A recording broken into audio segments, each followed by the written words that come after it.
വേറെ എന്തൊക്കെയുണ്ടെന്ന് പറഞ്ഞാലും അങ്കമാലിയിൽ നിന്ന് 1,250 കിലോമീറ്റർ ട്രാവൽ ചെയ്ത് ഇവിടെ വന്ന് സിനിമ കാണുമ്പോൾ കിട്ടുന്നുണ്ടാവുന്ന ഒരു ഫീൽ ഉണ്ടല്ലോ മോനെ, അത് ഒറ്റ വാക്കി പറഞ്ഞ സാറ്റിസ്ഫാക്ഷൻ.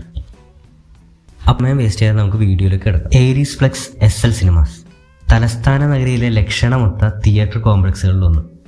ഇത് തന്നെയായിരുന്നു തിരുവനന്തപുരത്തെ ആദ്യത്തെ സിനിമ തിയേറ്റർ കോംപ്ലക്സ്. 1982 4 സ്ക്രീനുകളായിട്ടാണ് ഈ തിയേറ്റർ ഓപ്പൺ ചെയ്തത്. അതുല്യ, അഞ്ജലി, ആതിര, അശ്വതി. അന്നത് SL തിയേറ്റർ കോംപ്ലക്സ് എന്നാണ് അറിയപ്പെട്ടിരുന്നത്. അതിൽ അതുല്യയിലാണ് 70mm പ്രൊജക്ഷനും കൂടെ അനലോഗ് സ്റ്റീരിയോഫോണിക് 5 ട്രാക്ക് സറൗണ്ട് സൗണ്ട് ഉണ്ടായിരുന്നത്. അതിനു വേണ്ടിയിട്ട് ഇവർ അമേരിക്കയിൽ നിന്ന് അന്ന് വെസ്ട്രെക്സിൻ്റെ 70mm പ്രൊജക്ടറൊക്കെ ഇമ്പോർട്ട് ചെയ്യണ്ടായി. ഈ കാലങ്ങൾ കഴിയുന്നതനുസരിച്ച് പ്രൊജക്ഷനിൽ സ്വാഭാവികമായിട്ട് മാറ്റങ്ങൾ ഉണ്ടാവുമല്ലോ, അതുപോലെ ഇവിടെയും മാറ്റങ്ങൾ ഉണ്ടായിരുന്നു. പിന്നെ ഡിജിറ്റൽ സിനിമയുടെ വരവോടുകൂടി ഇവിടെ 2K പ്രൊജക്ടർ ഇൻസ്റ്റാൾ ചെയ്യുകയുണ്ടായിരുന്നു. അതും ക്രിസ്റ്റിയുടെ 2230 എന്ന് പറയുന്ന ഒരു lamp projector. 2015 Aries group SL theatre complex ഏറ്റെടുക്കുന്നത്. അതിനുശേഷം ഈ വലിയ അതുല്യ തിയേറ്റർ IMAX ആയിട്ട് കൺവേർട്ട് ചെയ്യണോ അതോ നിലവിലുള്ള ഓഡിറ്റോറിയം പാർട്ടീഷൻ ചെയ്ത് 2-3 സ്ക്രീൻ ആക്കണോ എന്നൊക്കെ ഇവർക്ക് പ്ലാനിങ് ഉണ്ടായിരുന്നു.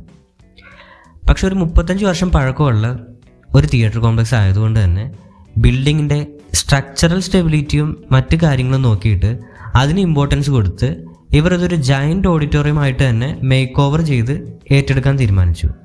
അങ്ങനെയാണ് നിലവിൽ നമ്മൾ ഈ കാണുന്ന ഏരീസിൻ്റെ OD1 ഉണ്ടാകുന്നത്. ഈ OD1 പുറമെ വേറെ 5 സ്ക്രീനുകൾ കൂടി ഇവിടെയുണ്ട്. അന്ന് ലോകത്ത് കിട്ടാവുന്നതിൽ വെച്ച് ഏറ്റവും ബെസ്റ്റ് സൗണ്ട് ആൻഡ് പ്രൊജക്ഷനാണ് 2015 ഇവർ ഇൻസ്റ്റാൾ ചെയ്തത്.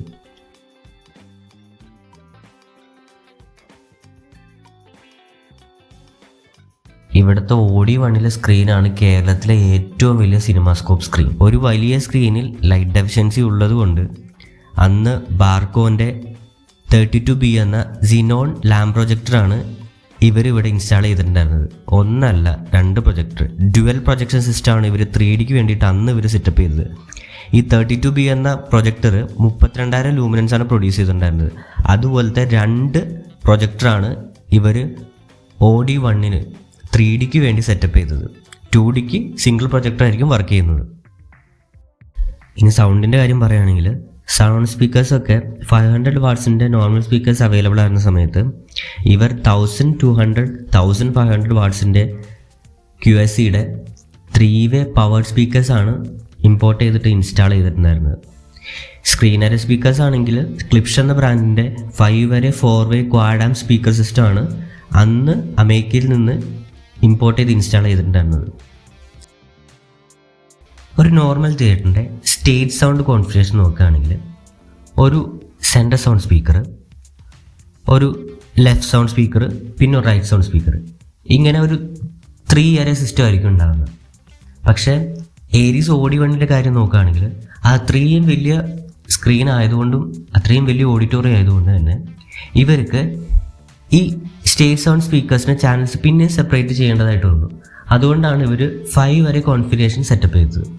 5 array കോൺഫിഗറേഷൻ എന്ന് പറഞ്ഞു കഴിഞ്ഞാൽ ഒരു സെൻറ്റർ സൗണ്ട്, പിന്നെ ഒരു ലെഫ്റ്റ് സെൻറ്റർ, പിന്നെ ഒരു റൈറ്റ് സെൻറ്റർ, പിന്നെ ഒരു റൈറ്റ്, പിന്നെ ഒരു ലെഫ്റ്റ്. ഇതിനെയാണ് നമ്മൾ 5 array കോൺഫിഗറേഷൻ എന്ന് പറയുന്നത്. അതുപോലെ തന്നെ ക്ലിപ്ഷിൻ്റെ ഹോൺ ലോഡഡ് സബ് വൂഫേഴ്സാണ് ഇവർ ഉപയോഗിച്ചിരിക്കുന്നത്. ഇത്രയും പവർഫുൾ ആയിട്ടുള്ള കോൺഫിഗറേഷനുള്ള തിയേറ്റർ കേരളത്തിൽ വേറെ ഒന്നും ഇല്ല എന്ന് തന്നെ സംശയം പറയാം. ഇവിടുത്തെ സൗണ്ട് സിസ്റ്റം ഡോൾബി അറ്റ്മോസ് ആണ്. 64 ചാനലാണ് ഇവർ ഇൻസ്റ്റാൾ ചെയ്തിരിക്കുന്നത്. QSCയുടെ സറൗണ്ട് സ്പീക്കേഴ്സും ക്ലിപ്ഷ് എന്ന ബ്രാൻഡിൻ്റെ സ്റ്റേജ് സ്പീക്കേഴ്സും സബ് വൂഫേഴ്സുമാണ് ഇവരിവിടെ യൂസ് ചെയ്യുന്നത്. അതിൻ്റെ കൂടെ തന്നെ ഹാഗ്നസിൻ്റെ ക്ലാരസ് 270 എന്ന 2.7 ഗെയിൻ സിൽവർ സ്ക്രീനാണ് അന്ന് ഇവിടെ ഇൻസ്റ്റാൾ ചെയ്തിട്ടുണ്ടായിരുന്നത്. 2022 പിന്നൊരു മേജർ അപ്ഗ്രേഡേഷൻ വർക്ക് ഈ OD നടക്കുന്നത്. ഇവരിവിടെ ഉണ്ടായിരുന്ന പ്രൊജക്ടർ ചേഞ്ച് ചെയ്തു. അതുമാത്രമല്ല നിലവിൽ ഉള്ള സീറ്റ്സ് ചേഞ്ച് ചെയ്ത് കുറച്ചുകൂടി കംഫർട്ടബിൾ ആയിട്ടുള്ള സോഫ സീറ്റ്സും മറ്റും ഇൻസ്റ്റാൾ ചെയ്യുകയുണ്ടായി. കൂടെ തന്നെ അഡീഷണൽ സബും ആഡ് ചെയ്യുന്നുണ്ടായി. സിനോൺ ലാംപ് പ്രൊജക്ഷനിൽ നിന്ന് RGB ലേസർ പ്രൊജക്ഷനിലേക്ക് മാറി. അതും നിലവിലെ ദ ബെസ്റ്റ് പ്രൊജക്ഷൻ ബാർക്കോൻ്റെ സിനിയോണിക് ബ്രാൻഡിങ്ങിൽ വരുന്ന SP4K55 എന്ന 52,000 ലൂമിനൻസ് പ്രൊഡ്യൂസ് ചെയ്യാൻ പറ്റുന്ന സീരീസ് 4ൽ വരുന്ന ഒരു RGB പ്രൊജക്ടറാണ്, RGB ലേസർ പ്രൊജക്ടറാണ്. കേരളത്തിൽ ഇവിടെ മാത്രമാണ് ഈ SP4K55 എന്ന ഈ 4K RGB laser projector use ചെയ്യുന്നത്. ഇതൊരു പവർഫുൾ പ്രൊജക്ടറാണ്. നല്ല കോൺട്രാസ്റ്റും പിന്നെ സ്ക്രീനിൽ കളേഴ്സൊക്കെ നല്ല രീതിയിൽ പോപ്പപ്പ് ചെയ്ത് നമുക്ക് കാണാൻ പറ്റും. അതിവിടെ വന്ന് എക്സ്പീരിയൻസ് ചെയ്ത ആൾക്കാർക്ക് മനസ്സിലാവും മറ്റ് തിയേറ്റേഴ്സിൽ നിന്ന് ഈ തിയേറ്റർ എന്തുകൊണ്ടാണ് ഡിഫറെൻ്റ് ആയിട്ട് നിൽക്കുന്നതെന്നുള്ളത്.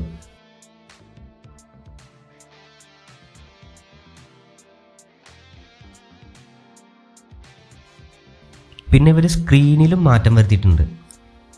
ലേസർ പ്രൊജക്ഷനിൽ കൂടുതലായിട്ട് വരുന്ന സ്പെക്കിൾ ഇഷ്യൂ എന്ന പ്രോബ്ലം കുറയ്ക്കാനായിട്ട് ഇവരിവിടെ IMAX സ്ക്രീനുകൾക്ക് സിൽവർ സ്ക്രീൻ പ്രൊവൈഡ് ചെയ്യുന്ന കനേഡിയൻ ബ്രാൻഡായ സ്ട്രോങ് MDAയുടെ ലേസർ കോമ്പാക്റ്റബിൾ ആയിട്ടുള്ള 2.9 ഗെയിൻ വരുന്ന HDA റിയാക്ട് എന്ന മോഡൽ സ്ക്രീനാണ് 2022 അപ്ഗ്രേഡേഷൻ വർക്കിൽ ഇവരിവിടെ ഇൻസ്റ്റാൾ ചെയ്തത്. സ്ക്രീൻ ഒരു ഫ്ലാറ്റ് സ്ക്രീൻ അല്ല, ഇതൊരു കർവ്ഡ് സ്ക്രീനാണ്. നമുക്കത് ഫ്രണ്ടിൽ ചെന്ന് നോക്കി കഴിയുമ്പോൾ അറിയാൻ പറ്റും. അതുമാത്രമല്ല ഇവിടുത്തെ സീറ്റിങ്ങിൽ നമുക്കൊരു കർവ് കാണാൻ പറ്റും. അതുകൊണ്ട് തന്നെ ഏത് കോർണറിലുള്ള സീറ്റിലിരുന്നാൽ പോലും നമുക്ക് സ്ക്രീന് നല്ല രീതിയിൽ എക്സ്പീരിയൻസ് ചെയ്യാൻ പറ്റും. നല്ല വ്യൂ ആയിരിക്കും നമുക്ക് എവിടെ ഇരുന്നാലും കിട്ടുന്നത്. ഫ്രണ്ട് റോയിലെ സീറ്റിൽ നിന്ന് സ്ക്രീനിലേക്ക് ഒരുപാട് ഡിസ്റ്റൻസ് ഉള്ളതുകൊണ്ട് തന്നെ ആ ഫ്രണ്ട് റോയിൽ സീറ്റിലിരുന്ന് സിനിമ കണ്ടാൽ പോലും നമുക്കതൊരു ബുദ്ധിമുട്ടായിട്ട് തോന്നില്ല. നല്ല രീതിയിൽ തന്നെ നമുക്ക് സിനിമ എക്സ്പീരിയൻസ് ചെയ്യാൻ പറ്റും.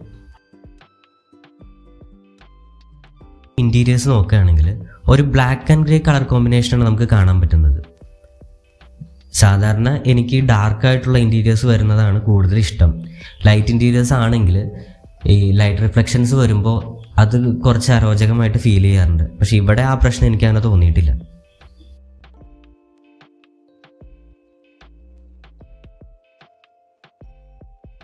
ഈ ഓഡിയിൽ ടോട്ടൽ 700 സീറ്റ്സാണുള്ളത്.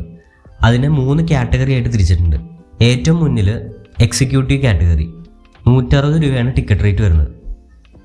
അതിന് പിന്നിൽ വരുന്നത് ഗോൾഡ് കാറ്റഗറി 150 രൂപയാണ് ടിക്കറ്റ് വരുന്നത്. പിന്നെ പുറകിലെ ലാസ്റ്റ് 2 റോ അത് റിക്ലൈനർ സീറ്റ്സ് ആണ്. അതിന് 450 രൂപയാണ് ടിക്കറ്റ് റേറ്റ് വരുന്നത്. മറ്റ് തിയേറ്റേഴ്സ് വെച്ച് കമ്പയർ ചെയ്യുമ്പോൾ ഈ ഓഡി 1ലെ ഫെസിലിറ്റീസ് വെച്ച് നമുക്ക് ഗോൾഡിലെയും എക്സിക്യൂട്ടീവിലെയും ടിക്കറ്റ് റേറ്റ് വർത്തായിട്ട് തന്നെ തോന്നുള്ളൂ. ഈ ഓഡി 1 ഈ തിയേറ്റർ കോംപ്ലക്സിൻ്റെ 3rd ഫ്ലോറിലാണ്. അവിടേക്ക് നമുക്ക് 4 രീതിയിലുള്ള ആക്സസ് ഉണ്ട്. ഒന്ന് ലിഫ്റ്റ് വഴി, പിന്നെ അതിൻ്റെ സൈഡിൽ സ്റ്റെപ്സ് ഉണ്ട്, പിന്നെ ഫസ്റ്റ് ഫ്ലോർ വരെ നമുക്ക് എസ്കലേറ്റർ സൗകര്യമുണ്ട്. അതിന് തൊട്ടപ്പുറത്തായിട്ട് 6 ആക്ക് രീതിയിൽ ഒരു റാമ്പും കൂടി സെറ്റ് ചെയ്തിട്ടുണ്ട്.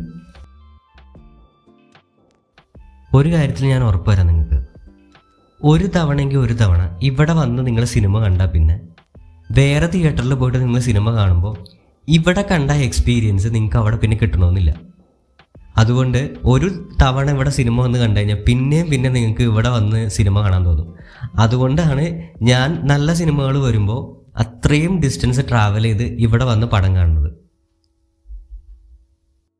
മുൻപ് ഞാനിവിടെ പല സിനിമകൾ കണ്ടിട്ടുണ്ട്. ഇന്ന് ഞാനിവിടെ കണ്ടത് കാന്താര ദ ലെജൻഡ് ചാപ്റ്റർ 1 ആണ്. സിനിമയെ കുറിച്ച് പറയുകയാണെങ്കിൽ ദൃശ്യവിസ്മയത്താൽ തീർത്ത ഗംഭീര തിയേറ്റർ എക്സ്പീരിയൻസ്. ഋഷഭ് ഷെട്ടിനെ കുറിച്ച് പ്രത്യേകിച്ച് പറയേണ്ട ആവശ്യമില്ലല്ലോ. അങ്ങേരുടെ അഴിഞ്ഞാട്ടം തന്നെയായിരുന്നു പടത്തിൽ.